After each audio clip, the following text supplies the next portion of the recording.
Ayan, maulang umaga.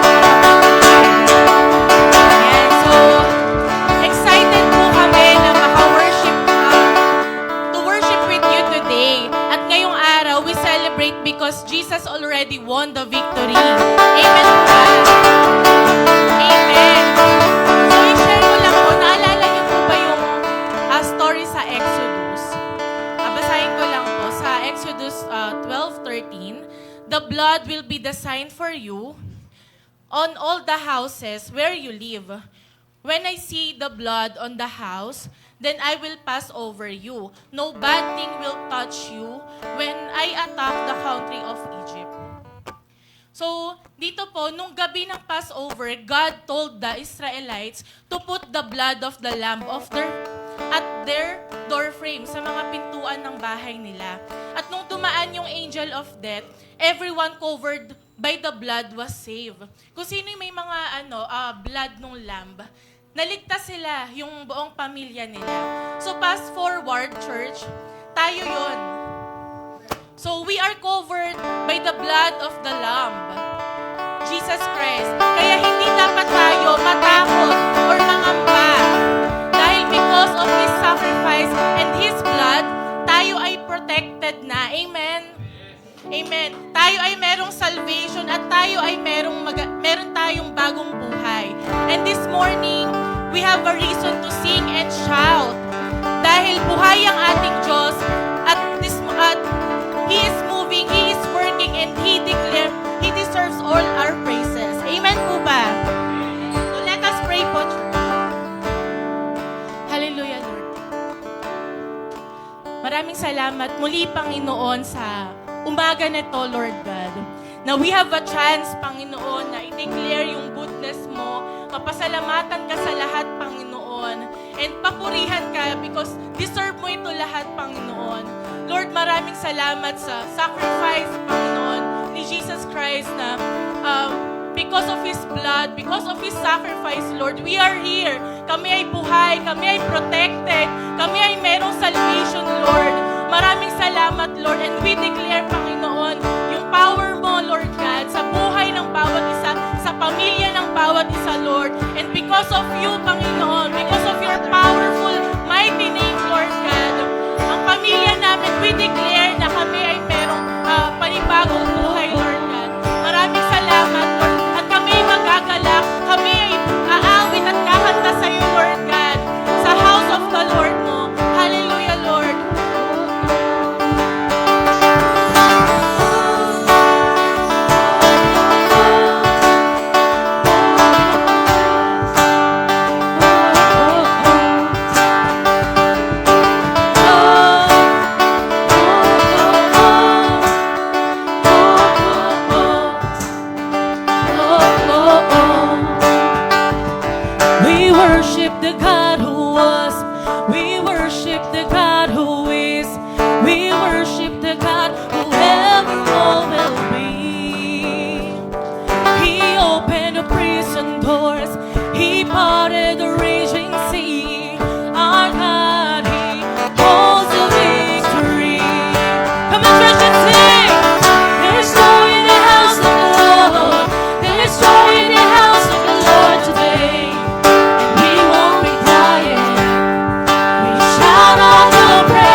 we won't be quiet. We shout out your praise. There's joy in the house of the Lord. Our God is surely in this place. We won't be quiet. We shout out your praise. There's joy in the house of the Lord. There's joy in the house of the Lord today. And we won't be quiet. We shout out your praise. There's joy in the house of the Lord. Our God is surely in this place. And we won't be quiet. We shout out your praise. Oh, oh, oh. Oh, oh, oh. Oh, oh, oh. We shout out our praise. Oh,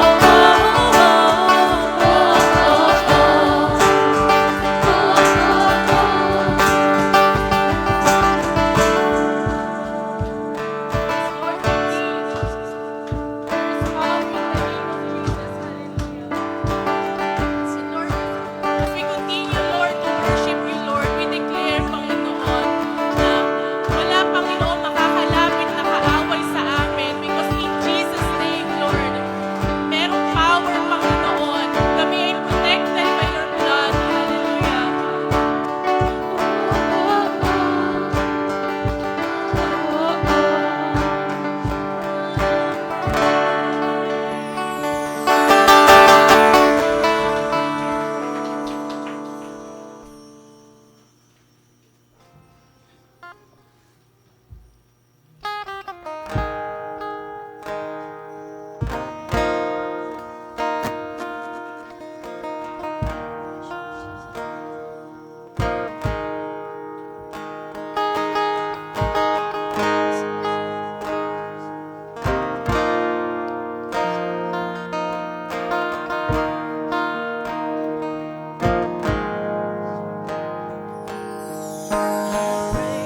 into the atmosphere. Spirit of God, you're here. You have all authority. I pray over my heart and mind. I am healed by your stripes. Your blood declares that I am free.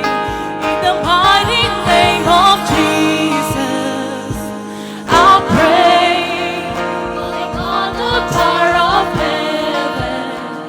I proclaim every weapon formed against me must break in the mighty name of Jesus.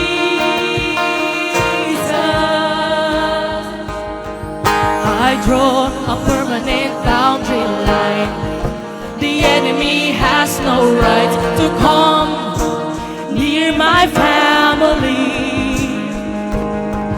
No scheme could ever undo God's plans. No matter the circumstance, the cross has healed my destiny.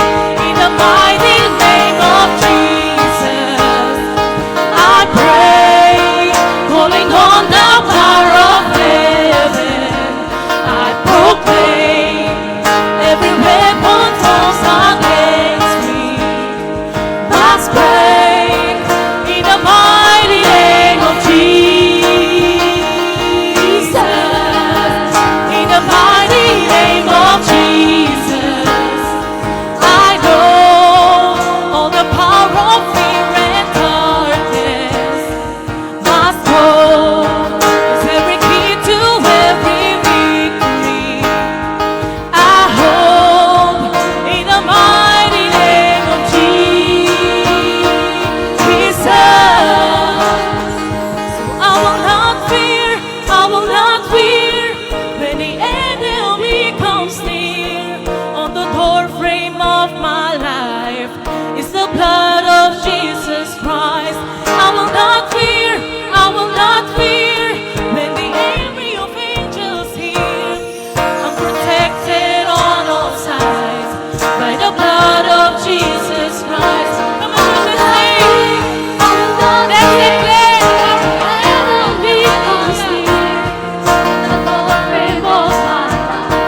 Lord, we are here, Panginoon, to speak your name, Lord. We are here, Panginoon, to give you praises, Lord, dahil ito lang yung may bibigay namin, Lord God. And Lord, you deserve it, Lord God. Hallelujah.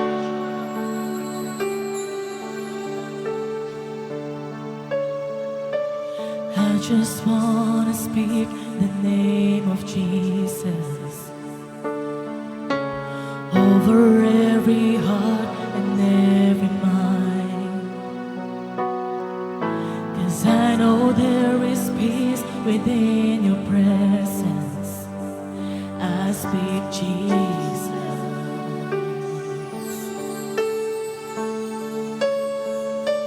I just wanna speak the name of Jesus till every dark addiction starts to break,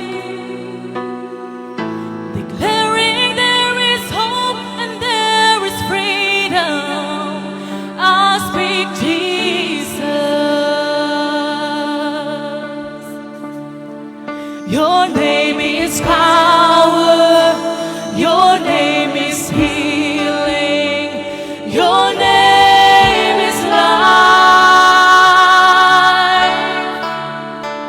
Break every stronghold.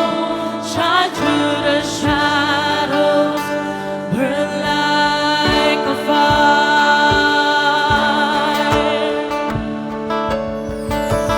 I just want to speak the name of Jesus over fear and all anxiety. Every soul held captive by depression, I speak Jesus. Oh, your name is power. Your name is healing. Your name is life. Break every stronghold, shine through the shadows, burn like a fire. Your name is power. Your name is power. Your name is healing. Your name is life. Break every stronghold, shine through the shadows, burn like a fire.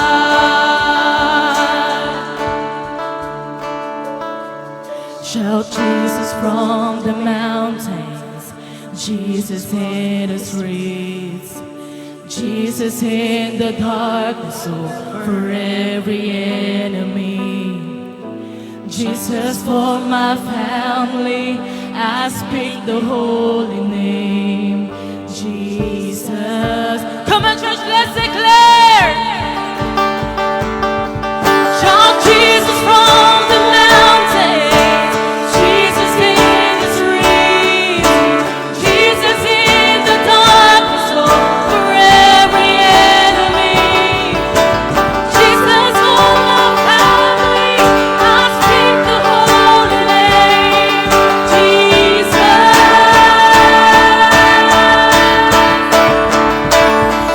Shout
namin sa MC.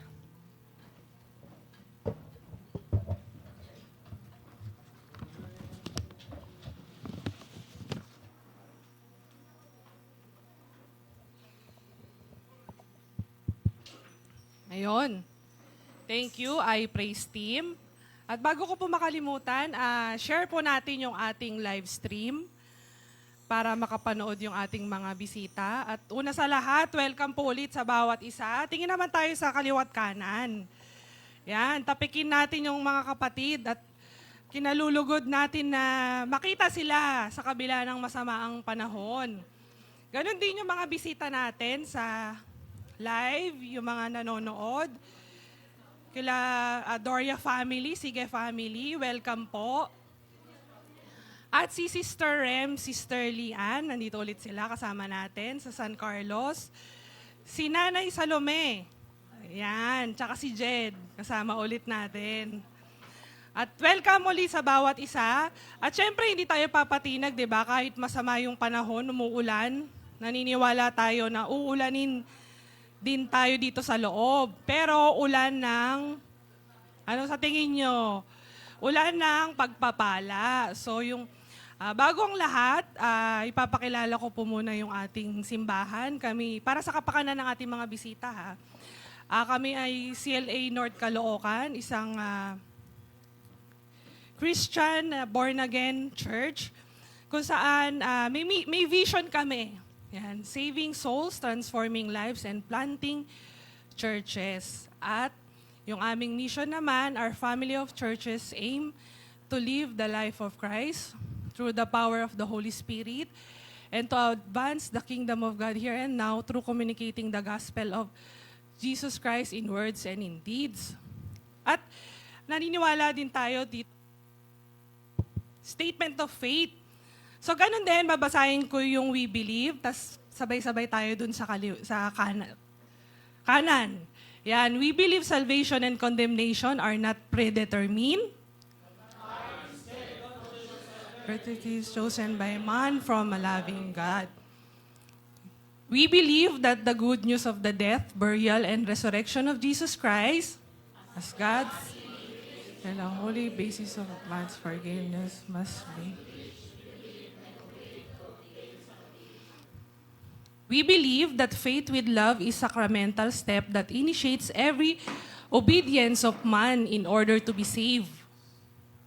Last one, sabay-sabay nating basahin. We believe that salvation is the process that involves grace, faith, repentance, water immersion, Holy Spirit infilling, with the evidence of speaking in tongues, and lifelong sanctification for God's purpose, service, and glory.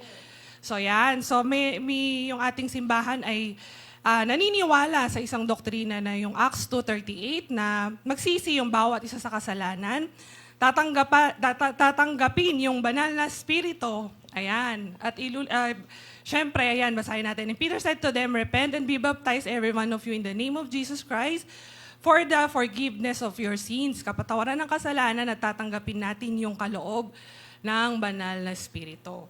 So ayun po, hindi ko na po patatagalin. Meron pong kapatid na excited na siya mag-share ng kanyang paano niya tinanggap si Lord as a personal Savior. So tatawagin ko na po si Sister Jonaline.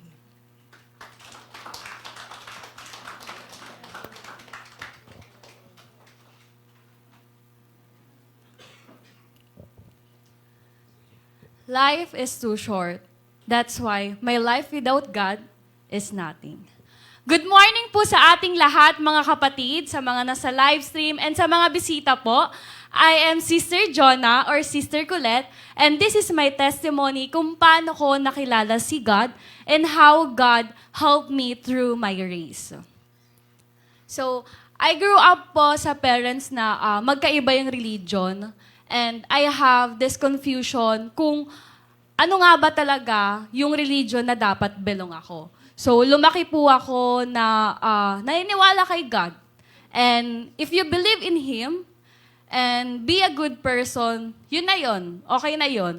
But I don't have any idea that I need to have a deeper connection or relationship with Him. yung sister ko po invited me in this church, and sa una po meron akong doubt kung magpapabaptize po ako and magpapatuloy po. But I made a decision na magpabaptize, and nabaptize po ako nung way back 2020. And I received the Holy Spirit po na may tanda ng pagsasalita ng iba't ibang wika. And for me, that's the best decision na ginawa ko sa buhay ko. So, I have this thinking before, and siguro most or some of us, meron din thinking nito na being a Christian is easy.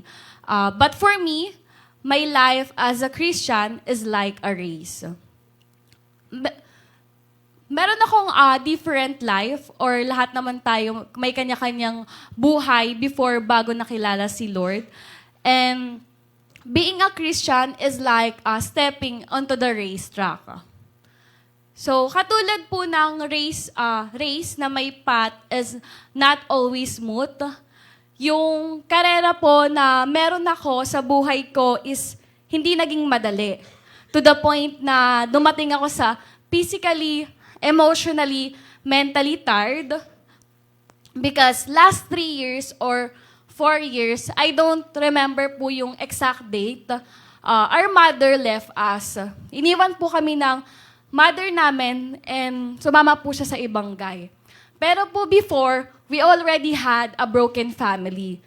Yung father ko naman po is may pagka-abusive, nananakit po siya physically. And on the day po na iniwan kami ng mother namin, that's the time po na nag-start po kami mamuhay on our own. Pero sabi nga po sa Psalms 27 verse 10, even if my father and mother abandon me, the Lord will hold me close. So, it was hard to live po sa sariling buhay ko and to be a working student. Pero alam ko po sa sarili ko na sa karerang to, hindi ako mag-isa. Alam ko po na sarili ko na hindi ako hinayaan ni Lord na maging mag-isa. Sa inuupahan ko, alam ko kasama ko si Lord. And si God din yung nag-provide sa akin ng mga pets ko para hindi ko maramdaman na mag-isa ako sa race na to. And si God din also yung nag-allow sa akin para makilala kayong lahat, to help me and give me a lot of learnings. At the same time, para mas tulungan nyo ako magkaroon ng mas malalim na relationship kay God.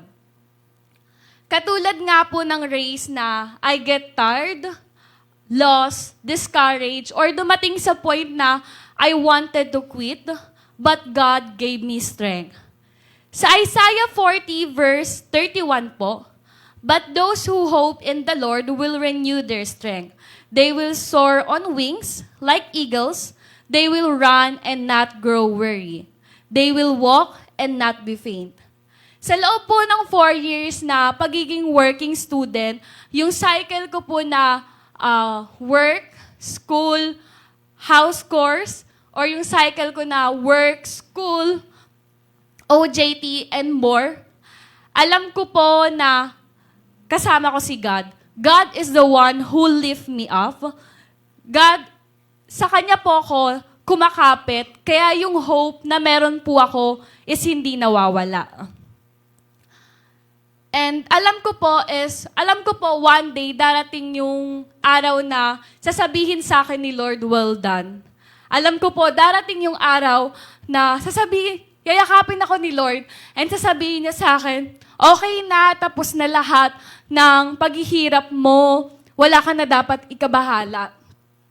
And I'm so grateful po. And I'm so grateful po na meron po akong Lord na takbuhan sa magulo at maingay na mundo na meron ako. Sorry. And si Lord po kasi yung nagbigay sa akin ng peace at paniniwala na malalagpasan ko lahat ng to. Madapa man ako, magkasugat, masaktan, or madurog ng paulit-ulit.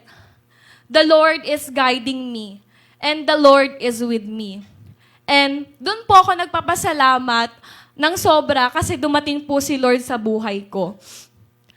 Also po, I want you to know na I will be graduating this September po as magna cum laude, and none of this could have happened po without God. And I know po, I'm not yet at the finish line. I'm still running this race po. But I will keep going po because I know that God is with me every step of the way. And din ko po pinupurihan at pinapasalamatan si Lord. Maraming salamat po. Hello. Ayan, all glory to God. So, ang napakaganda nung testimony ni Sir Jonah. So, ang pinaka-highlight niya, iwan man tayo ng mga taong mahal sa buhay, mga parents natin. Pero si Lord still, sasamahan niya tayo anumang hatak ng buhay sa atin. So, nakalimutan ko pong banggitin, wala pong Sunday school yung mga kids. Ingatan na lang po natin. Meron na. Sorry. Nakababa na ata sila. So, yun po, silent natin yung ating mga cellphone para hindi na lang po makadistract sa ating mga katabi. At binibigay ko na po sa magbibigay ng pananalita kay Brother Jad.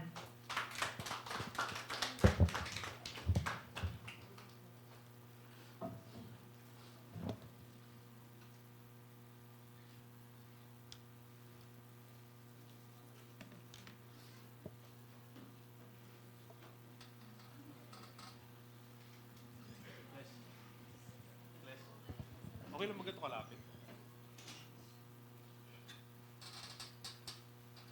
Ayun. Magandang umaga po sa ating lahat. Welcome po sa bawat isa na nandito ngayon. Grabe yung testimony nung sister, no? Ako personal, nabibless ako sa kanilang dalawa kasi sila yung patunay na ano man yung mangyari sa buhay mo, andyan si Lord eh. Imagine magna cum laude sila pareho. Di ba? Ang galing nun. Palakpakan ulit natin sila. Yung full-time student ka, nahihirapan gawin yun eh. What more pa yung nagtatrabaho ka, nag-OJT ka, di ba? Parang, bukod pa yung OJT sa trabaho, di ba? So parang dalawa pa yung trabaho mo. Tapos, buhay si Lord sa buhay nilang, sa kanilang dalawa, sa buhay nilang dalawa. At mabless tayo sa kanila at tingnan natin silang inspirasyon o tingnan natin yung buhay niya na sila magkapatid na, yun nga, ano man mangyari sa buhay mo, hindi ka papabayaan ng Panginoon.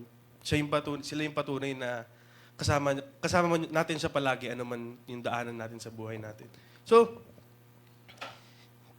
ayun, maulang umaga sa ating lahat. Akala ko kanina, konti lang tayo kasi masyadong maulan eh. Medyo late na rin tayo nagsimula. Pero ganoon pa man, maraming salamat dahil nandito tayo ngayon at sama-sama makikinig ng salita ng Panginoon. So, bago ang lahat mag-start, magtayo muna tayo, pagpray natin yung word.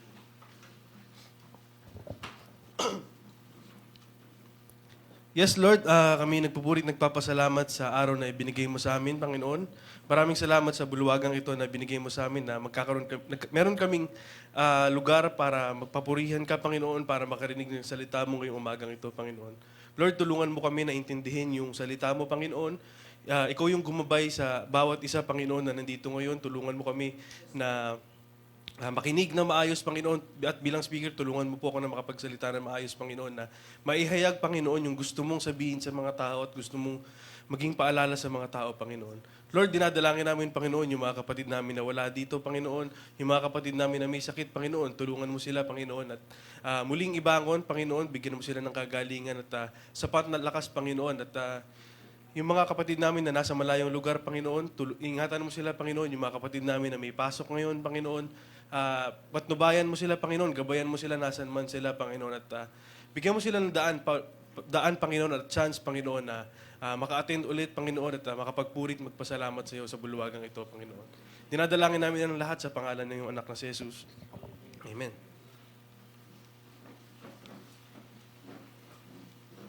Yan. So, kamusta ang bawat isa? Kita ko yung ngiti ni sister. I don't know, last week, this past week, medyo siguro meron akong naging struggle sa trabaho. Meron ako na-encounter kasi na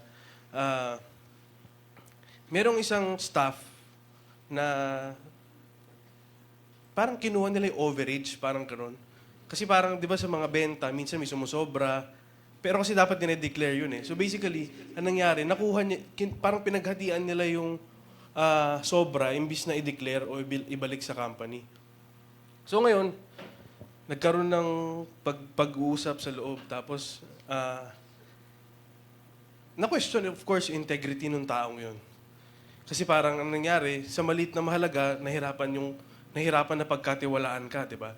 So, ang daming appeal, ang daming yung tipong manager niya, tsaka yung senior manager niya, nag-iiyakan pa na, kasi ganito daw, ulila, etc., etc. So, very disheartening yung sitwasyon. And sa management at sa part ng panel na dumidinig nung kaso niya, nahirapan kami. Ako personal, sabi ko nung nakarinig ako ng sabi na wala nang kasama sa buhay itong batang to, umalis na ako eh. Kasi ayoko na makarinig ng mga ganon na parang, ano siya eh, di ba? Unfortunate circumstance. Pero on the other hand, kung bibigyan siya ng special consideration just because meron siyang ganong circumstance, paano naman yung mga iba kung hindi natin i-apply ng patas yung standard rule? It's a standard rule kasi ng company, pag questionable na integrity, hindi ka mapagkakatiwalaan talaga. So, either tatanggalin ka or ililipat ka sa ibang bagay. So, parang ganun yung nangyari. So, medyo mabigat yung pakiramdam ko nung time na yun. Kasi, I feel hindi dapat. Kaya lang, due to certain circumstances, at kailangan i-apply ng fair kung ano yung policy ng company. Yun yung ginawa nila. Yun yung ginawa namin. Wala akong choice kundi mag-agree, di ba? So, ganun.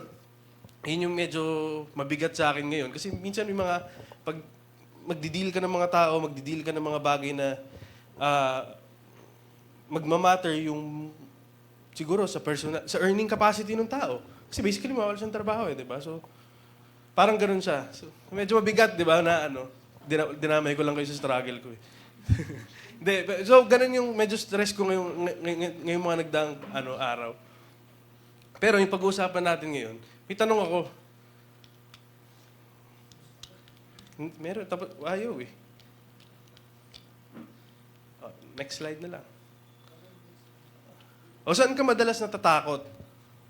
Top of the head answer, saan ka madalas natatakot? Ikaw, tita? Sa dilim. Aksidente.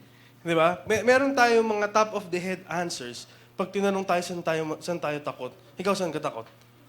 Sa tao. Natatakot siya, lumalapit pa lang ako, di ba? Lumalapit pa lang ako, natatakot na siya. So may mga ganun, di ba? Ano tawag sa ganun? Inverter? Hindi, joke lang. Joke lang. Introvert, di ba? Yung mga gusto nila, sila yung... parang hindi sila sociable na tao or hindi sila mahilig makipag-socialize. So, may mga ganun, and there's nothing wrong with that. So, may mga kanya-kanya tayong takot, siguro, siguro death, di ba? Sinong takot mamatay? Lahat tayo, one way or kahit alam natin mamamatay tayong lahat, pag andyan na yung death, matatakot tayo, di ba? Kahit sabihin mong, alam mong na kay Jesus ka, scary pa rin yung death.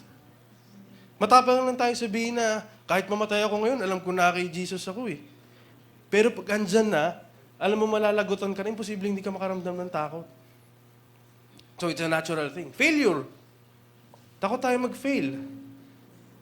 Takot tayo ma-reject. Takot tayo magkasakit. Takot tayo magkasakit kasi mahal. Di ba? Alam natin yung sitwasyon natin dito sa Pilipinas. Na pag nagkasakit ka, ano yun, kuya? Kailangan mo pera, di ba? Hindi siya libre, hindi siya palaging libre. So, marami tayong mga takot sa mundo. Heights. Takot ako sa heights. Naalala ko noon, nung nagpunta kami ng Thailand, hindi talaga ako, nangyari sa akin yung halos gumapang ako. Kasi hindi ako makalakad sa takot ko sa heights eh. Tapos, sila nanay noon, aakyat sila sa rooftop ata, yung doon sila magdi-dinner. Nasa 89th floor ata yun. Tapos, nasa 88 ako, hindi na ako umakyat kasi... nasa 87 ako, hindi na ako umakyat kasi hindi ko na talaga kaya. Kung makikita niyo yung pictures before, makikita niyo yung mukha ko talaga takot eh. Tapos, gusto ko na bumaba. Unfortunately, para makababa ka ulit, kailangan mo umakyat ng 88th floor. So, nasa 87th ako, di ba? Yung pag-akyat sa 88th floor, mag-escalator ka nang kita mo yung baba. So, paano ako bababa, di ba?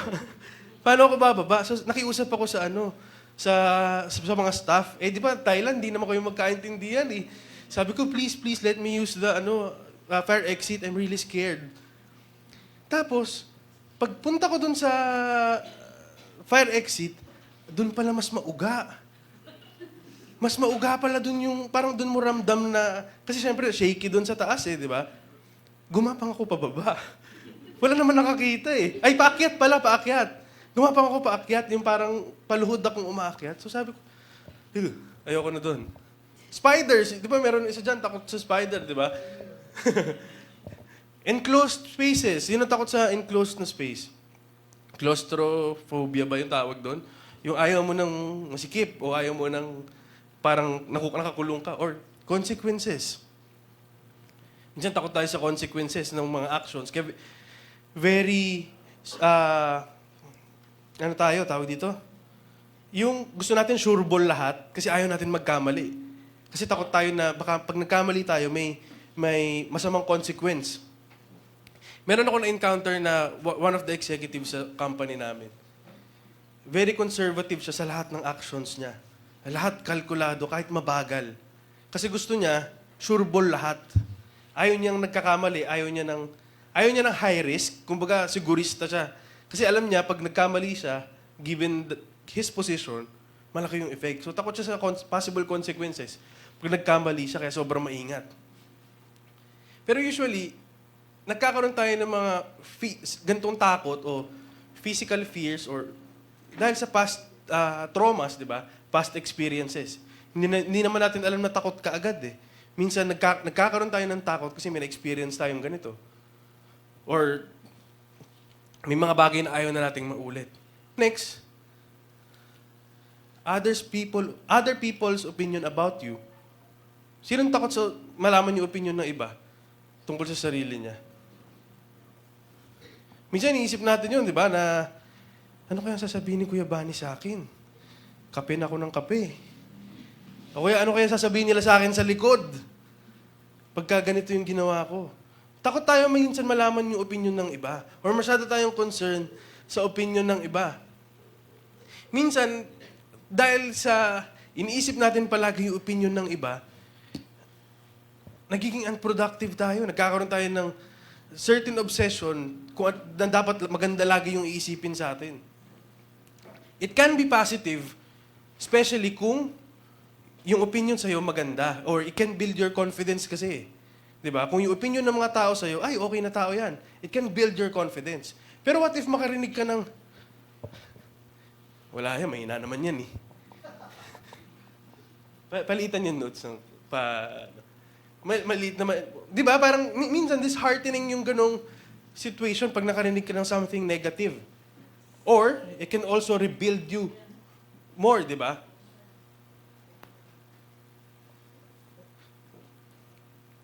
Yun nga, so nagiging dangerous siya kasi minsan, nabubuhay tayo na iniisip natin yung approval ng mga tao sa paligid natin.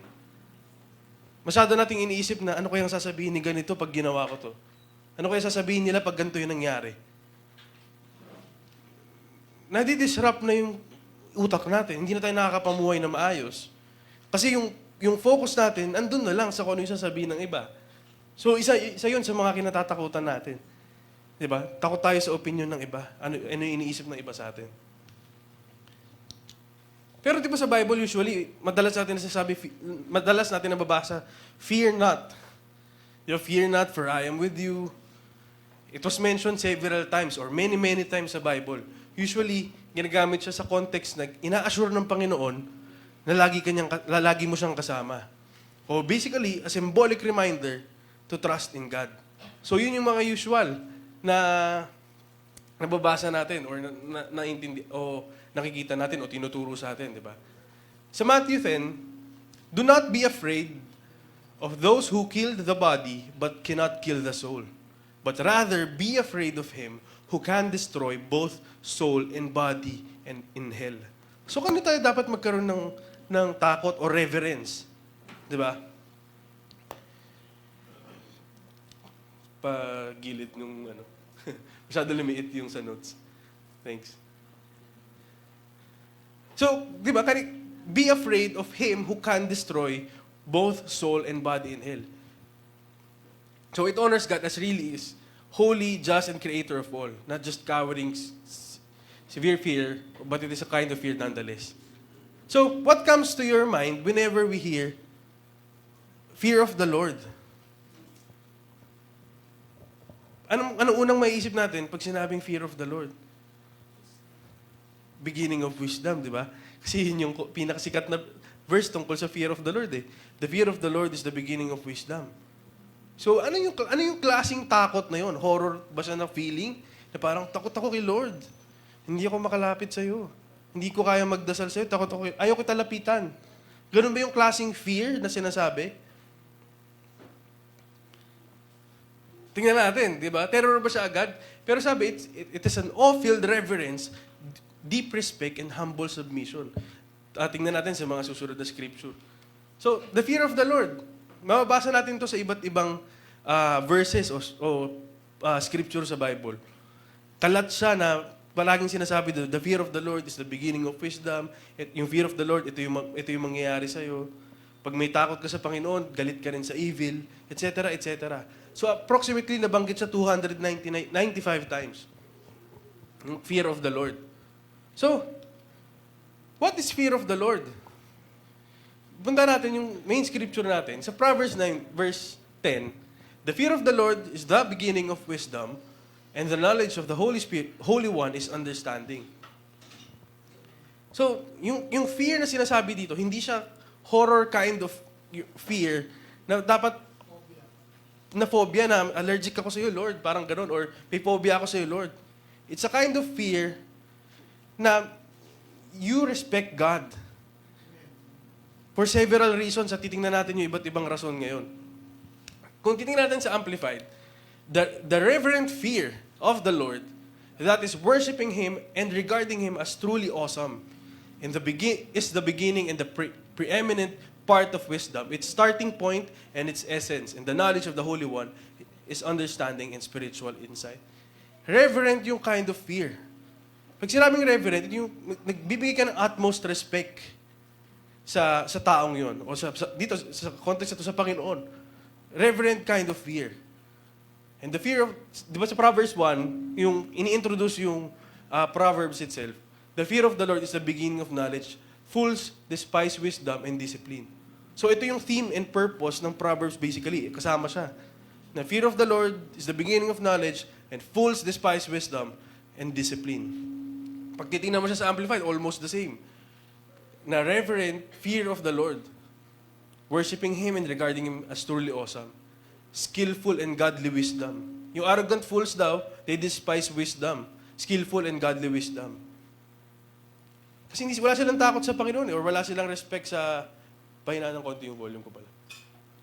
Wala silang takot or respect na tama para sa Panginoon. So, basically, kapag nakaka-receive sila ng instructions or ng corrections mula sa Panginoon, wala silang pake. Wala silang naiintindihan. Kasi unang-una pa lang, wala silang takot sa Diyos. Kasi madali lang sabihin yung fear of the Lord eh. Madali lang siya kantahin, madali lang siyang basahin, pero kung tatanungin natin yung mga sarili natin ngayon, i-assess natin, may takot ba talaga ako sa Panginoon? Totoo bang nire-respeto ko siya? Totoo bang nagbibigay ako ng reverence sa Kanya? Or sinasabi ko lang na, takot ako mapunta sa hell kasi. Di ba? Sa Proverbs 8, the reverent fear and worshipful awe of the Lord includes the hatred of evil, pride and arrogance and the evil way and the perverted mouth I hate. So yung reverent fear yung type of fear na meron ka sa Panginoon, it includes hatred of evil. Hindi mo pwede sabihin na may takot o may respeto ka sa Panginoon, pero gumagawa ka ng evil things. Hindi siya nagtutugma. Hindi yun magtutugma. Di ba? It includes hatred of evil. You cannot say you fear the Lord or you fear and worship the Lord, pero yung hindi ka galit sa evil, hindi ka galit sa sin. So it includes turning away from everything that God hates, including sin, pride, evil things, arrogance, misbehavior, perverse speech. If you truly fear the Lord, ito yun. It includes hatred of evil. Walang kahit anong tolerance of any evil things. Psalms 111. Ang dami natin tingnan na scripture, ha?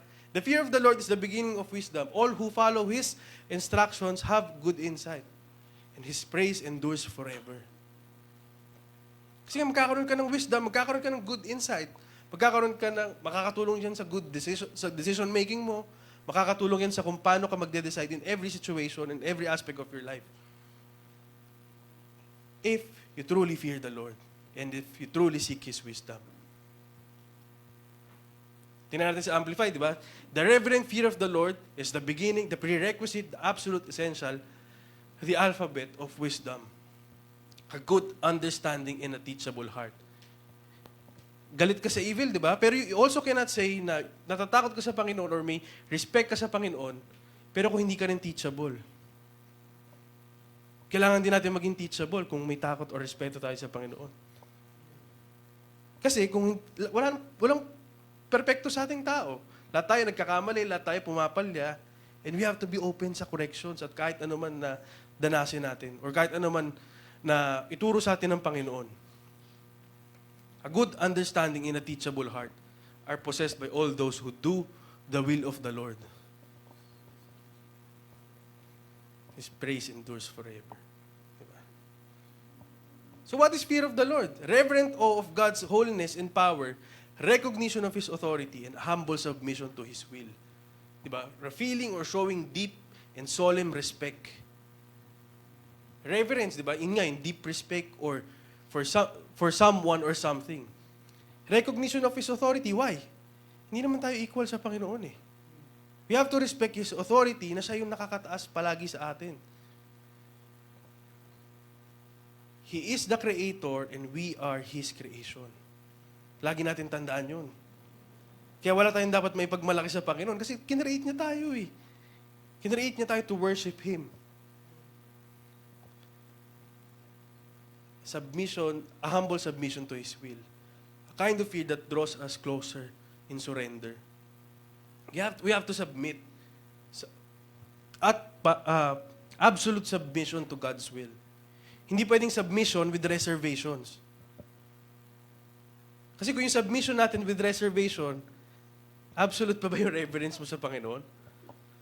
Say, Lord, gagawin ko to, pero wait lang gagawa ko ng reason. Gagawa ko na, kasi ganito yung,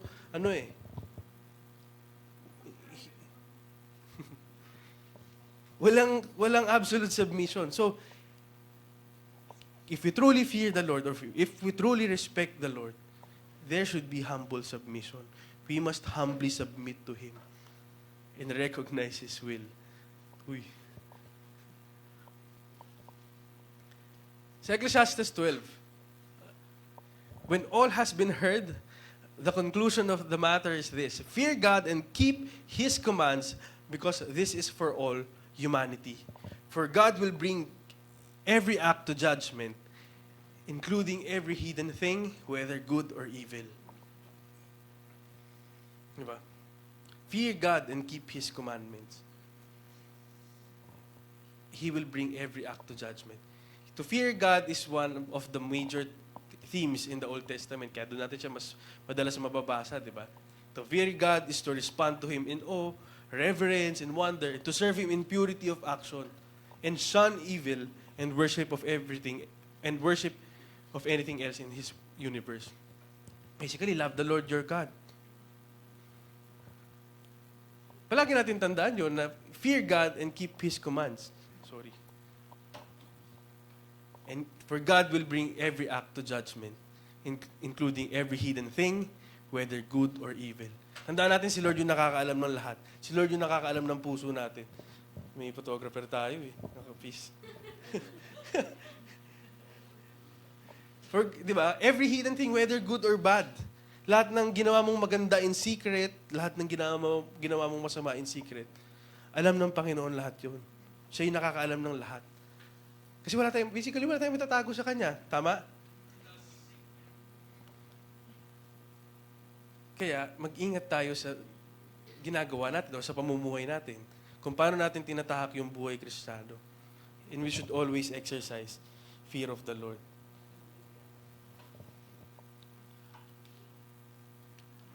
Why should we have fear of the Lord? Hindi ba pwedeng love of the Lord na lang? Bakit kailangan may takot tayo sa Kanya? Hindi ba pwedeng papatawarin naman ako eh. O ganito naman yung pwede mangyari. Or dati nung first year college ako, may nagtuturong ex-seminarista ata yun. Sila yung mga hindi naging pari yung mga nagtuturo ng theology sa mga Catholic schools. So may theology subject kami nun. Ang ang tinuturo niya sa mga tao nun, dahil daw sa sobrang love ng Panginoon ang mga tao, hindi daw kaya ng Panginoon magpapunta ng tao sa hell. Biblical ba yun? Dahil daw sobrang pagmamahal ng tao, wala daw pupunta sa impyerno. Parang panakot lang daw yun. Kung panakot lang pala yun, di ba? Imagine ganun yung tinuturo nila sa mga tao. Kaya minsan sa iba, okay lang gumawa ng kasalanan kasi mahal ka naman ng Panginoon eh. Hindi ka niya hayaan pumunta sa hell. Okay lang lahat kasi love ka niya. Ganun yung tinuturo ng iba. And maraming natudaya sa ganun. At marami rin gustong maniwala sa ganun kasi comforting yun eh. Di ba? Comforting yung feeling na love ka ni Lord at hindi ka niya hayaan mapunta sa impyerno. Comforting yung feeling na yun. Pero in a way, kung sasabihin sa'yo yun, deceptive yun. Totoo, mahal ka ng Panginoon, pero hindi ibig sabihin, ito-tolerate niya lahat ng gagawin nating mali. At kung gusto talaga natin tayo pumunta sa impyerno, bibigay niya yun. Kung ayaw natin ng way ng Panginoon, bibigay niya sa'yo yun. Doon talaga pupunta. Kasi lahat tayo innate, or lahat tayo nakagawa ng kasalanan. At, yun nga, kung ganun yung magiging stand natin, or ganun yung maiisip natin, sana yung taong yun, hindi na siya nagtuturo ng ganun. Kasi, imagine, nag-aral siya ng Bible for how many years? For so many years, tapos ganun yung tuturo niya. Saan niya mababasa yun na walang pupunta sa impyerno? Hindi totoo yung Revelations 21, verse 8.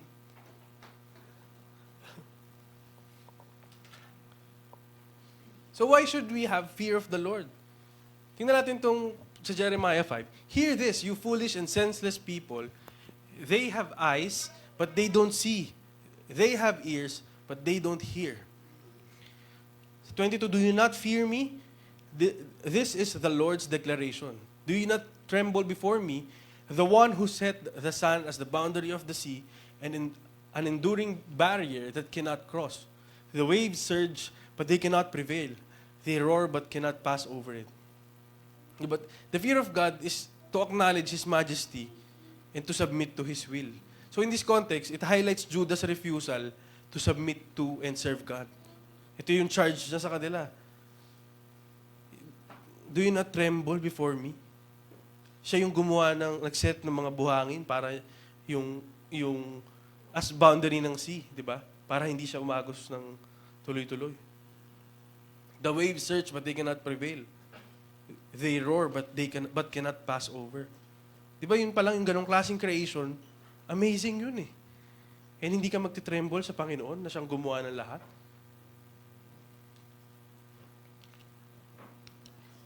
But these people have stubborn and rebellious hearts. They have turned aside and have gone astray. They have not said to themselves, let's fear the Lord our God, who gives us the seasonal rains, both autumn and spring, who guarantees to us the fixed weeks of harvest. So basically, yung fear of the Lord is also associated with His creation of the natural world. We should fear God because of who He is. He is our Creator. He's the Creator of everything, the Creator of everything that we have right now. At doon pa lang dapat ma-amaze ka na eh. Doon pa lang dapat magkaroon na ng respect sa Kanya. Sa Hebrews 12, therefore since we are receiving a kingdom that cannot be shaken, let us be thankful. By it we may serve God acceptably with reverence and awe, for our God is a consuming fire. You know, we are about to receive a kingdom that cannot be shaken. One day we are looking forward dun sa kingdom ng Panginoon na siya yung maghahari. Di ba siyempre dapat yung pagpapuri natin sa Kanya, yung praises natin sa Kanya, palaging with reverence and awe. Hindi siya basta-basta. We should give our utmost reverence.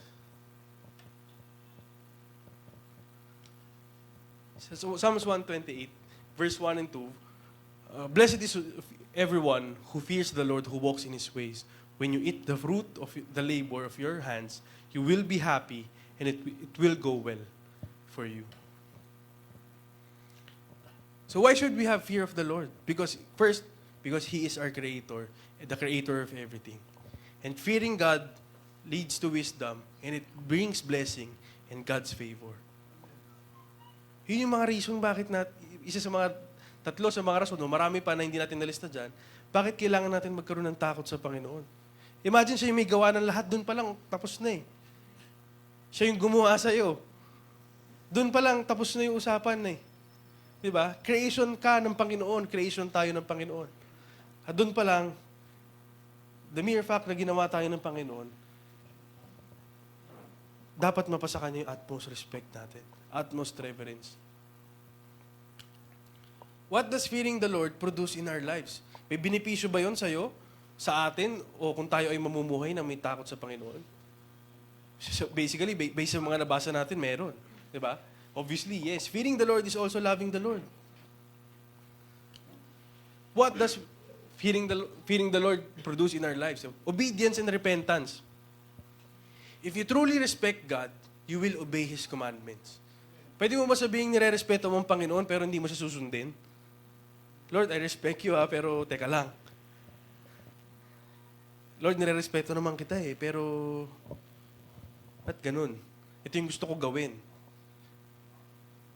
Masasabi ba natin, pwede natin i-respeto yung Panginoon kung hindi natin siya susundin? Di ba hindi?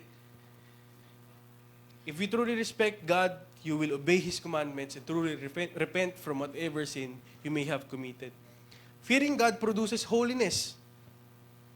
Siyempre, mag-iingat ka mamuhay ng masama, di ba? Mag-iingat ka mamuhay ng hindi tama.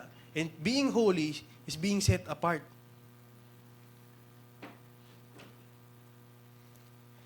Being holy is also living with integrity. Nalala niyo yung talk last time ni Kuya Kles?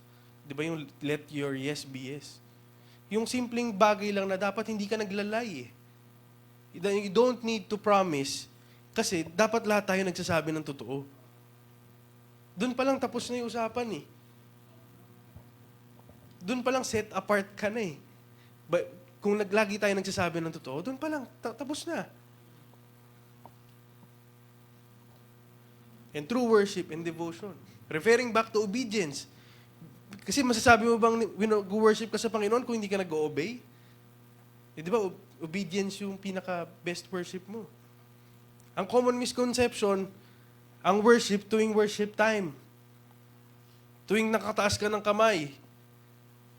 Yun yung common misconception ng ano ibig sabihin ng worship. Ang worship pag tumutugtog ka na dito. Yung true worship, nasa obedience natin sa Panginoon. Kung paano tayo susunod sa Kanya, kung paano tayo hindi nagko-compromise kung ano yung, sa mga bagay na alam natin at hindi natin kino-compromise yung truth. That's the true worship. Sa Romans 12, therefore, brothers and sisters, in view of the mercies of God, I urge you to present your bodies as a living sacrifice, holy and pleasing to God. This is your true worship. Masasabi mo bang holy yung holy tayo kung hindi tayo set apart? Kung compromise tayo? Sino dito nanonood na Incognito? Nanonood ba sa inyo Incognito? Wala. Ang ganda nun. Panoorin nyo. Na-elevate nila yung action ng...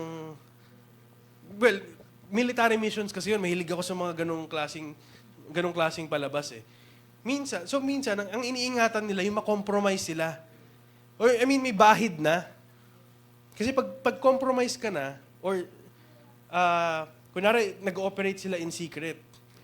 So, yung identity nila hindi naka-reveal. Pero once na-compromise na sila, may use pa ba sila? Or magagawa pa ba nila na... May use pa rin sila, of course. Pero magagawa pa rin ba ng maayos yung mission nila kung compromise sila? Di ba? May ligla ako sa mga ganun. Basically, kung compromise tayo, paano natin sasabihin na wino-worship talaga natin yung Panginoon? Paano tayo nagiging living sacrifice? Paano tayo nagiging pleasing sa Panginoon? So we cannot be true worshipers if we know to ourselves that we don't present our bodies as living sacrifice, holy and pleasing to God. 2 Corinthians 7. So dear friends, since we have these promises, let us cleanse ourselves from from every impurity of the flesh and spirit, bringing holiness to completion in the fear of God. Yung promises na sinasabi dito, makikita natin sa 2 Corinthians 6, 17 to 18. But basically, we have to cleanse ourselves from everything that contaminates our holiness.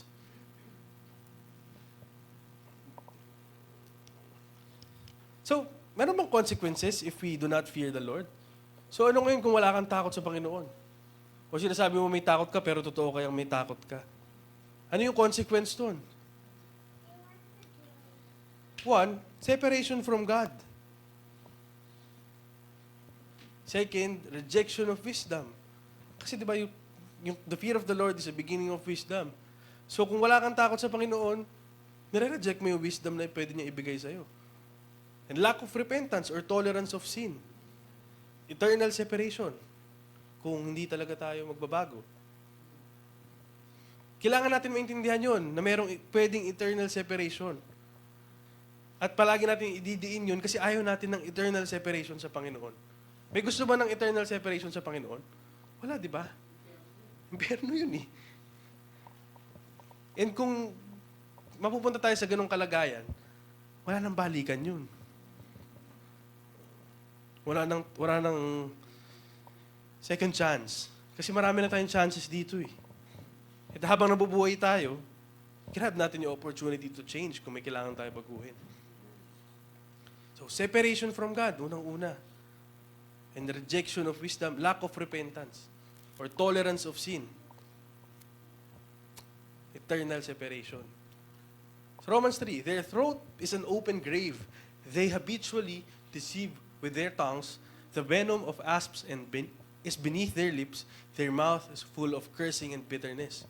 Kasi Paul nagko-quote siya ng passages from Psalms that describe the evil that can come from the throat, tongue, lips, or mouth, feet, and eyes.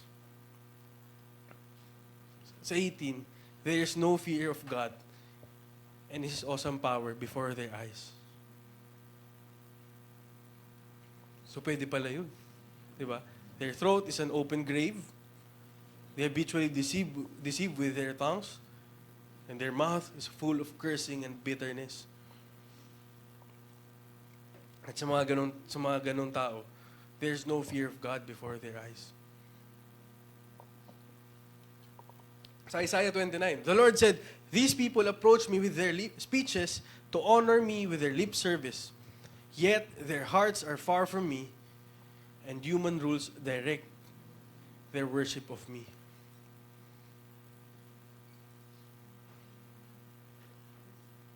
Kinote siya ni Jesus, di ba?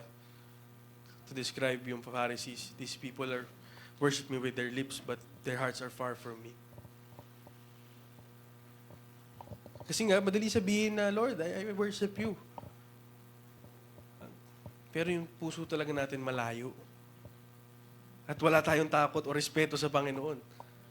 Kasi nga, selfish yung kind of worship na meron tayo.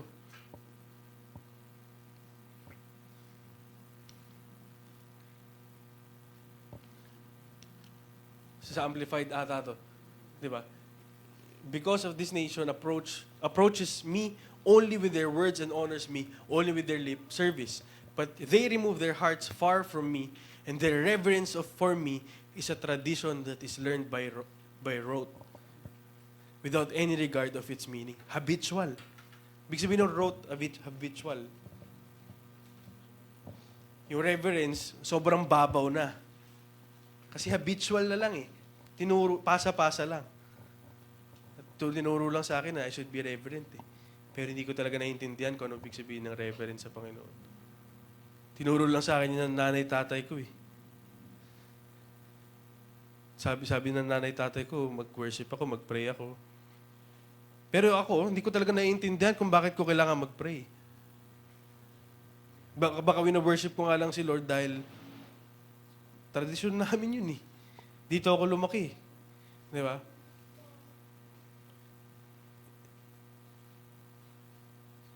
Alam mo, minsan ako personal, yun yung kinakatakutan ko bilang tao na lumaki sa loob ng simbahan. Baka napasa lang sa akin yung tradisyon ng magulang ko. Baka hindi ko talaga naintindihan yung salvation. Yun yung kailangan nating bantayan sa ating mga lumaki sa loob ng simbahan. Merong danger palagi na gano'n. Baka nakasanayan mo kasi yan eh. Di ba alam mo yung sinasabi na dito ako lumaki, dito ako mamamatay. Baka parang gano'n na lang eh. Naging gano'n nakababaw na dito kasi ako. Baka tayo pala yung gano'n. Di ba usually sa ibang religion, gano'n yung sinasabi nila, dito ako lumaki, dito na ako mamamatay. Mababaw, di ba? Baka gano'n na lang din tayo.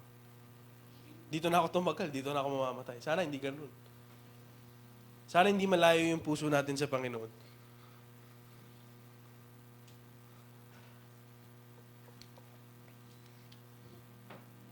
1 Corinthians 5, verse 6, your boasting is not good. Don't you know that a little leaven leavens the whole batch of dough? Yung libadura, di ba, sino yung nagbe-bake? Si tita, di ba? Di ba yung konting yeast lang, ano? Yes, hindi, iba yun. Hindi let your yeast be yeast yun. Yung konting libadura, napapalaki niya, di ba? Or napapaalsa niya. So yung context kasi nito, itong time na to, yung Corinthian church, naging tolerant sila sa sexual immorality. So kinokorek sila kasi naging tolerant sila sa ganun eh. Naging tolerant sila na wala lang to kasi nakasanayan nga eh. Pero sabi, a tiny pinch of leaven spreading through a loaf of bread, unchallenged sin can soon contaminate the whole church. So the mere fact na may tinotolerate tayong sin, pwede siyang mag-spread. Tama? Kasi sasabihin ng iba, normal lang eh. Okay lang. At hindi tama yun. Mali yun. Sa manbanda, the mere fact na mayroong tolerance, mako-compromise yung buong simbahan. At hindi natin gusto yun. Hindi yun gusto ng Panginoon. So if left unchecked, this sin could have caused many new believers to commit sin. Paano kung may mga bago? Okay lang pala to. Ganito yung ginagawa nila eh. Hindi na nila maintindihan. Ito na yung magiging kultura ng buong simbahan. At baka tayo yung sinasabi sa church, na lukewarm na tayong lahat pala. Diba? Alam natin na yung sa huling mga araw, lukewarm ang church. Alam natin yun, paulit-ulit tinuturo sa atin yun eh. Baka nandun na tayo sa kalagayan na yun. Kung hindi tayo mag-iingat. Baka hindi tayo makaalis sa ganun.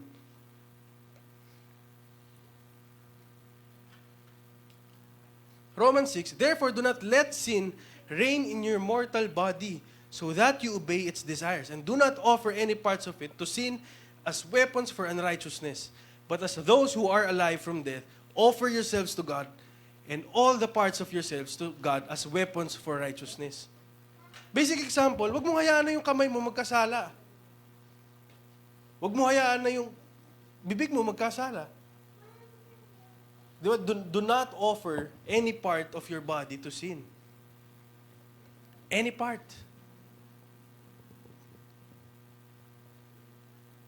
we should offer ourselves to God and all parts of ourselves to God. Lahat ng meron tayo, lahat ng buong katawan natin, kinrate tayo ng Panginoon eh. So, pwede bang yung kamay ko? Hindi. Lord, hindi sa ito. Hindi mo pwede ito gamitin. Pwede bang ganun? Gagamitin ko to sa sin. Gagamitin ko yung mata ko sa sin. Pero gamitin mo yung mouth ko to worship you. Pwede bang ganun yung gawin natin? Hindi, di ba? Hindi natin pwede gawin yun. Kasi, but those who are alive from the dead, offer yourselves to God and all parts of yourselves to God as weapons for righteousness. Ibig sabihin, walang lugar o walang puwang yung unrighteousness. Hindi natin dapat ine-entertain yon. And we cannot be righteous palagi. Totoo yan.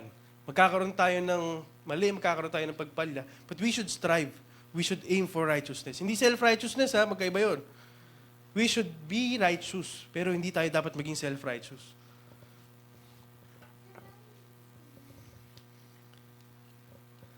Sa 2 Thessalonians 1, when He takes vengeance with flaming fire on those who do not know God and on those who don't obey the gospel of our Lord Jesus, they will pay the penalty of eternal destruction from the Lord's presence and from His glorious strength. Balang araw mangyayari yun. Judge tayo ng Panginoon. At kung hindi tayo susunod sa Kanya, ibibigay yun ni Lord sa atin kung ayaw talaga natin sumunod. I-respect niya yun. Hayaan Kanya pumunta dun sa hell. Maraming warning eh. Maraming warning na pag hindi ka susunod sa Panginoon, ito yung kalalagyan mo. At bibigay sa iyo ng Panginoon one day kung hindi ka talaga susunod sa Kanya. They will pay the penalty of eternal destruction from the Lord's presence and from His glorious strength. Eternal separation. So Proverbs 12, whoever loves discipline loves knowledge, but the one who hates correction is stupid. If you hate correction, sabi ng Proverbs, you're stupid. So tayo nung teenager ako, ganoon eh. Galit na galit ako pag kinokorek ako ng magulang ko. Lalaban pa ako kasi bakit nyo ako kinokorek? Akala ko ito yung tama eh. Yung simple respect sa magulang, minsan nahihirapan tayo ibigay sa kanila kasi we think we are right. Kaya galit tayo sa correction. Pero ngayon, whoever loves discipline loves knowledge. Discipline.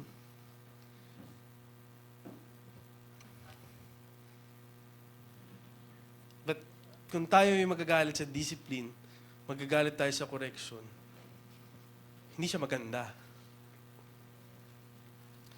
Ang fear of the Lord ay hindi sa pagiging takot lamang sa Kanya, ito ay isang malalim na pagkaintindi, pagkilala at paggalang sa Kanyang kapangyarihan, kabanalan at otoridad sa ating buhay. Tayo ay dapat magkaroon ng pusong mapagkumbaba, sundin siya at naising bigyang kaluguran siya sa ating mga buhay. Ang Diyos ay hindi isang genie. Nahihilingan lamang natin ng mga material na bagay, siya ay banal na hari. Makatarungang hukom at makapangyarihang Diyos, nakarapat dapat sa ating lubos na paggalang at pagsamba. Kaya huwag tayong mamuhay ng kaswal na pananampalataya, kundi may sadyang pagtalima at tunay na paggalang. He is not only our Savior, He is also our judge. Huwag natin kalimutan yun. He is not only our helper, He is also our king. At kung siya ang king natin, hayaan nating maghari siya sa ating mga buhay. Psalms 147, the Lord favors those who fear Him, those who wait for His faithfulness. Let's be respectful sa Panginoon palagi. Respeto natin yung Panginoon. Bigyan natin siya ng utmost reverence. Sa Philippians 2, therefore, my dear friends, just as you have always obeyed, so now, not only in my presence, but even more in my absence, work out your own salvation with fear and trembling. Hindi work for, work out. Jim, hindi, biro lang. Work out your own salvation with fear of the Lord.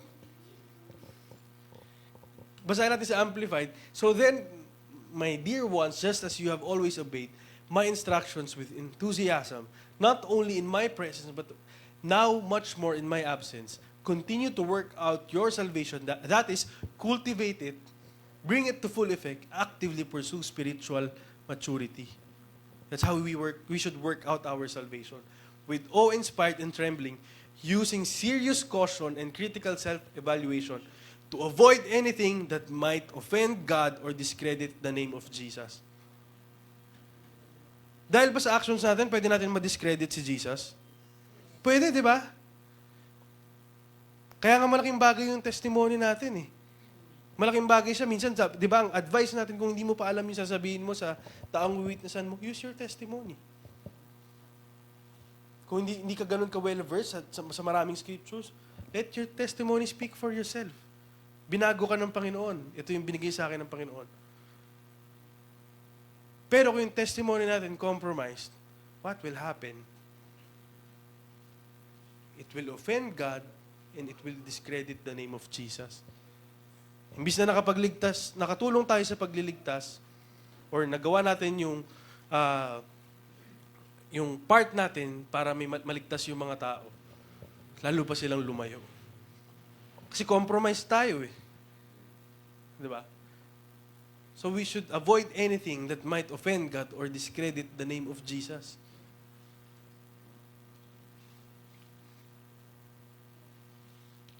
Thank you and God bless.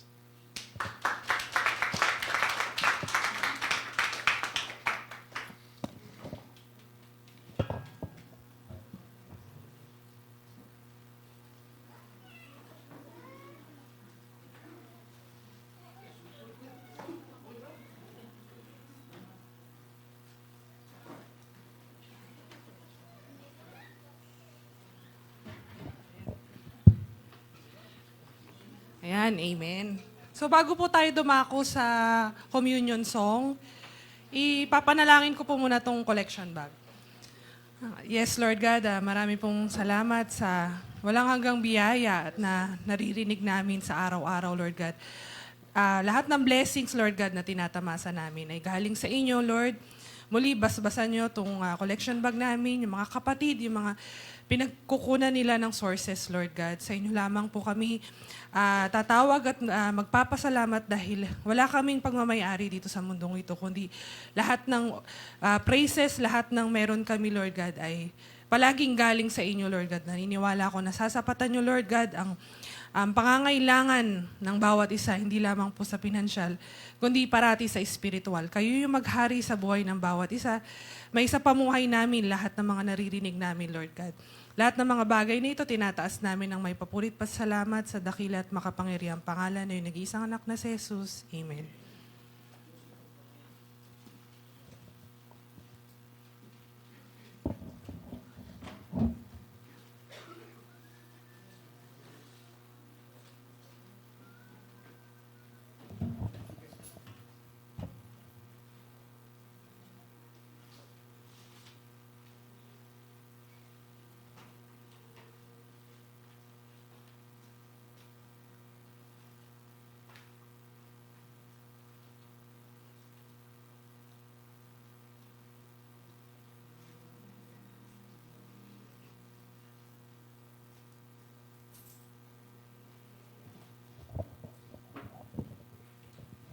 Tumayo na po tayong lahat.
His mercy and love at the feet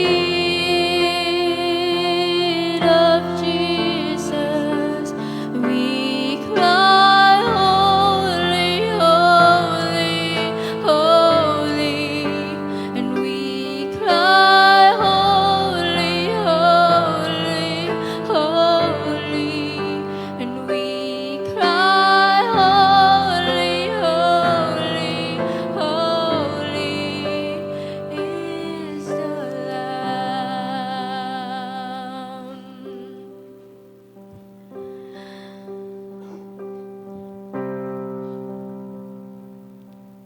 His mercy and love at the feet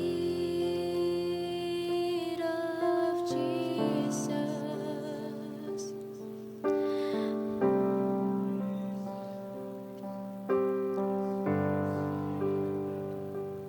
At the feet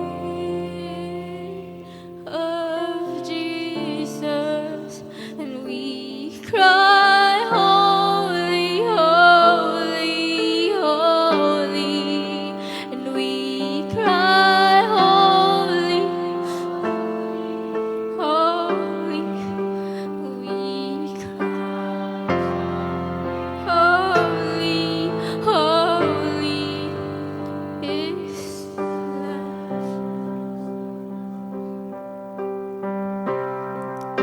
And we cry, holy, holy, holy. We cry, holy, holy, holy. And we cry, holy, holy, holy is the Lamb. And we cry, holy, holy, holy. We cry, holy, holy, holy is the Lamb.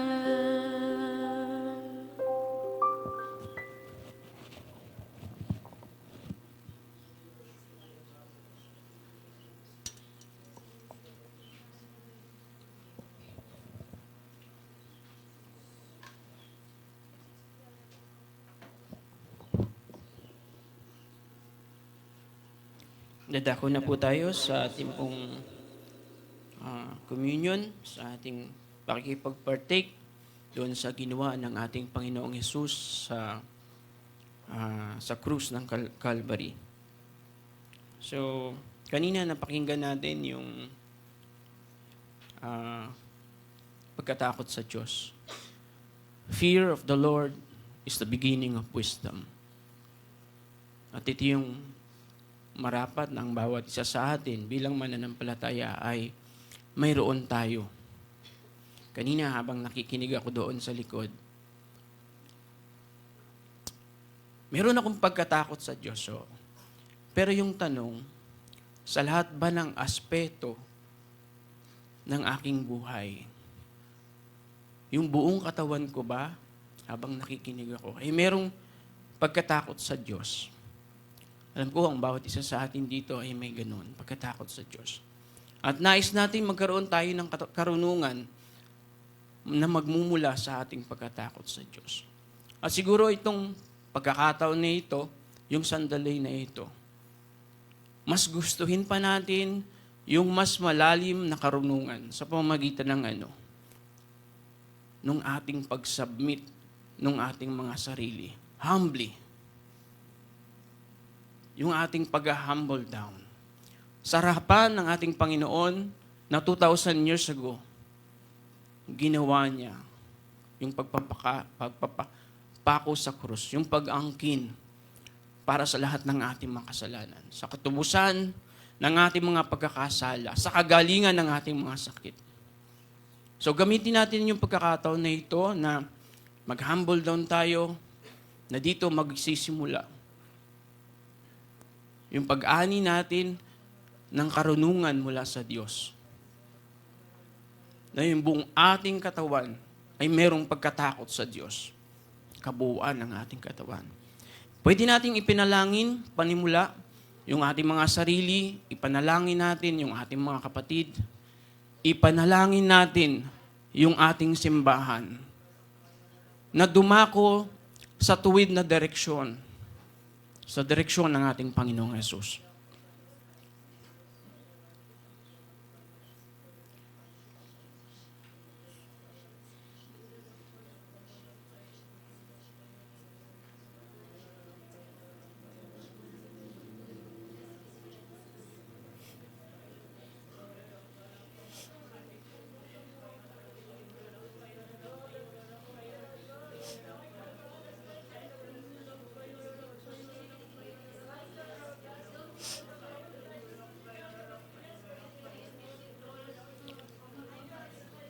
Sa unang Korinto 11:23 hanggang 26, sapagkat ito ang turo na tinanggap ko mula sa Panginoon at ibinigay ko naman sa inyo. Noong gabing siya'y ipinagkanulo, ang Panginoong Hesus ay dumampot ng tinapay, nagpasalamat at pinagpira-piraso iyon. At sinabi, ito ang aking katawan na inihahandog para sa inyo. Matapos maghapunan, dumampot din siya ng kopa at sinabi, ang kopang ito, ang bagong tipan na pinagtitibay ng aking dugo. Tuwing iinumin ninyo ito, gawin niyo ito bilang pag-aalala sa akin. Sa araw na ito, magkakaroon tayo ng buong pagkatakot sa Panginoon, ng buong ating katawan, na tayo ay inilalapit natin sa Kanya. Na ating ipanalangin na tayo ay magkaroon ng karunungan na mula sa Kanya. Pasalamatan natin ang mga elemento na ito at aking pangungunahan.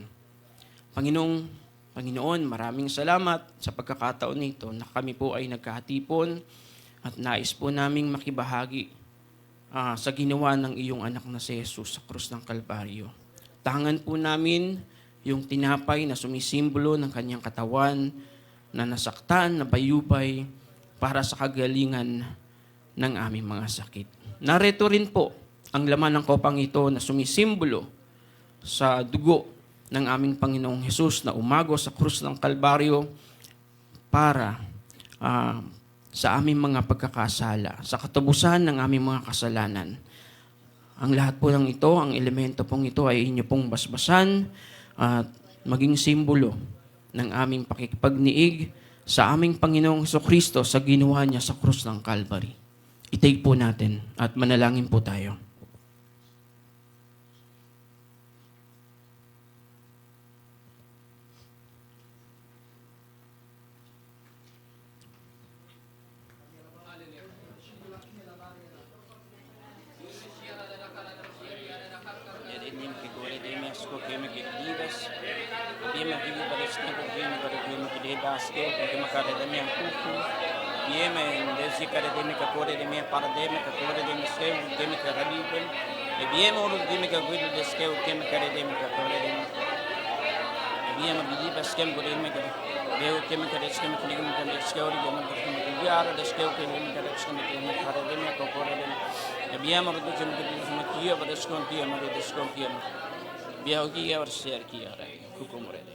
Amen.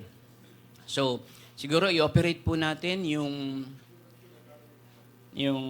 gifts. Hihiling po tayo ng isang gifts of tongue, isang interpretation at isang prophecy. So, sa lahat po ng ating pong napakinggan sa pamamagitan po ng ating kapatid na si Brother Jad, magpasalamat po tayo sa Diyos dahil ginamit po itong kapatid na ito upang tayo ay palalahanan yung napakahalagang bahagi ng atin, yung ating pagkatakot sa Diyos, na hindi lamang basta pagkatakot, pero yung buo nating pagkatao sa lahat ng parte ng ating buhay. Meron tayong pagkaunawa sa pagkatakot sa Diyos. So, i-operate natin at magmanifest sa kalakasan para sa kalakasan ng ating simbahan.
Mga kapatid, napakinggan po natin yung pagpapatibay para sa ating simbahan at sa bawat isa.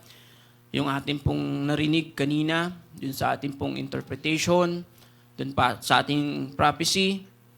Sana po mapag-isipan po natin na mapagnilayan. Ang lahat po ng ito ay sa kapurihan ng ating Panginoong Diyos at syempre ng ating Panginoong Jesus. Amen. Sino po ba ang magkuklose? Si Brother Kenneth. Ayun. So malinaw po yung mga narinig natin. Kung sino yung dapat nating katakutan, kundi si God lang. So, i-close na po natin sa panalangin yung ating pagtitipon.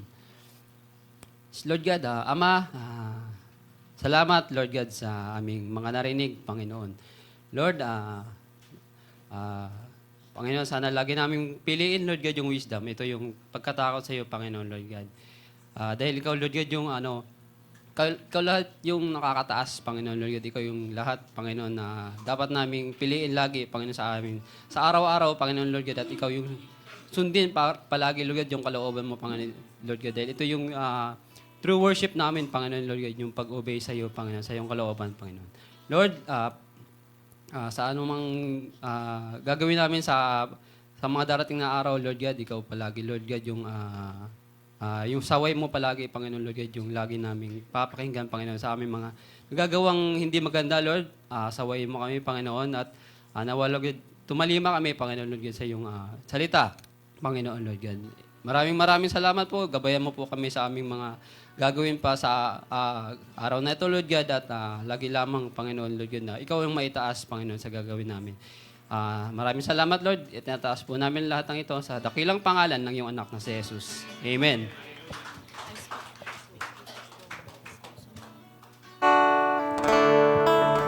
Ayan, so as we sing our closing songs po mga kapatid, let's remember what the Word reminded us today. The fear of the Lord is not about being afraid of God, but having deep reverence for what He is. Yung alam mong siya yung Diyos na banal, makapangyarihan at karapat-dapat sa buong buhay natin. Kaya let's carry this heart of worship beyond this place. Yung worship na hindi lang kanta, kundi obedience. Okay? So let's continue to live in awe of Him, trust in Him, and walk in holiness, knowing that the fear of the Lord leads to life. So, continue po nating kantahan ng ating Diyos.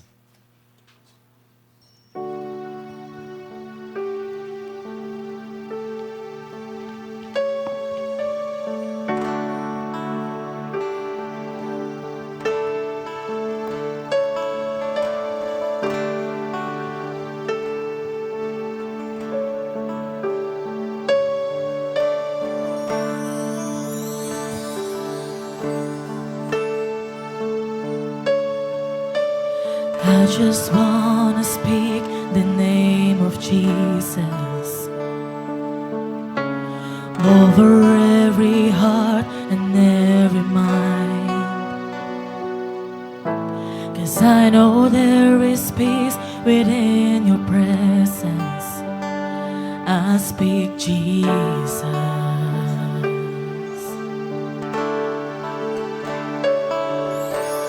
I just wanna speak the name of Jesus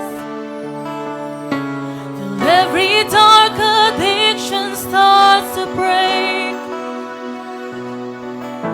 declaring there is hope and there is freedom. I speak Jesus.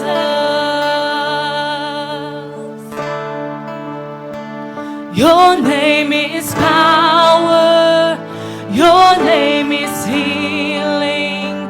Your name is life. Break every stronghold. Shine through the shadows. Burn like a fire.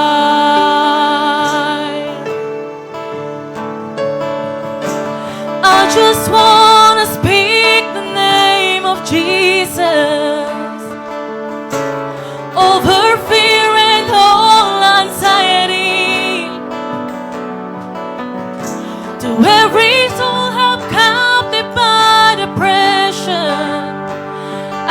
speak Jesus. Oh, your name is power. Your name is healing. Your name is life. Break every stronghold. Shine through the shadows. Burn like a fire. Your name is power. Your name is power. Your name is healing. Your name is life. Break every stronghold. Shine through the shadows. Burn like a fire. Shout Jesus from the mountains, Jesus in the streets, Jesus in the darkness over every enemy. Jesus for my family, I speak your holy name. Jesus. Come on, church, let's declare. Shout Jesus from the mountains, Jesus in the streets, Jesus in the darkness over every enemy. Jesus for my family, I speak the holy name. Jesus.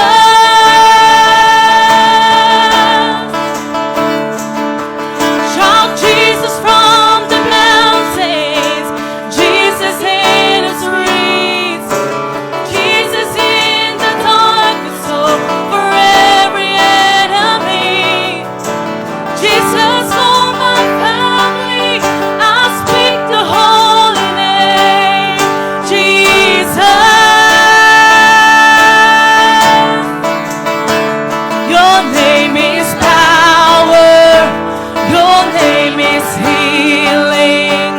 Your name is life. Break every stronghold. Shine through the shadows. Burn like a fire. Your name is power. Your name is power. Your name is healing. Your name is life. Break every stronghold.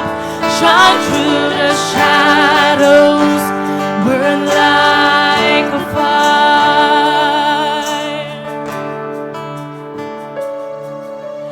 I just want to speak the name of Jesus over every heart and every mind. 'Cause I know there is peace within your presence. I speak Jesus.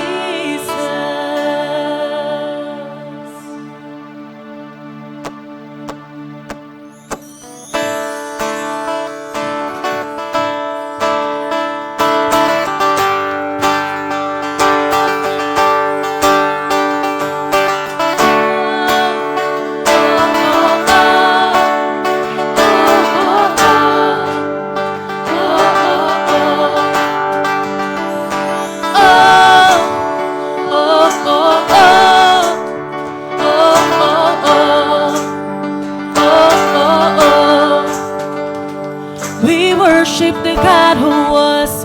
We worship the God who is. We worship the God who evermore will be. He opened the prison doors. He parted the raging sea. Our God, He holds the victory. There's joy in the house of the Lord. There's joy in the house of the Lord today. And we won't be quiet. We shout out your praise. There's joy in the house of the Lord.